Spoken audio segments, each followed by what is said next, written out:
এই দেখো, এই ঘড়িগুলো তোমার রেডি হয়ে গেছে। এই একটা ডিজাইন, এই একটা ডিজাইন এরকম লাগছে। এই একটা ডিজাইন করেছি। আচ্ছা, তারপর এই একটা ডিজাইন করেছি। এই যে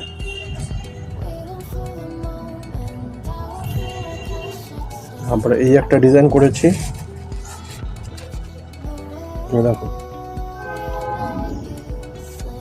এই একটা ডিজাইন করেছি। এইগুলো এটা রেডি হয়ে গেছে। আর এগুলো সব কামানে ঠাড্ডা চড়ানো হয়ে গেছে, এগুলো রেডি হচ্ছে। এগুলো সব প্রসেসিং এ আছে, এগুলো সব রেডি হচ্ছে। এগুলো দেখো। আর এগুলো যেটা বলার ছিল যে কামানি ঠাড্ডাটা দেখো, খুব ভালো কোয়ালিটির ঠাড্ডা আছে। একদম মিডিলটা মোটা, উপরটা একদম সরু আছে, আর কামানিটাও একদম পারফেক্ট বসানো আছে।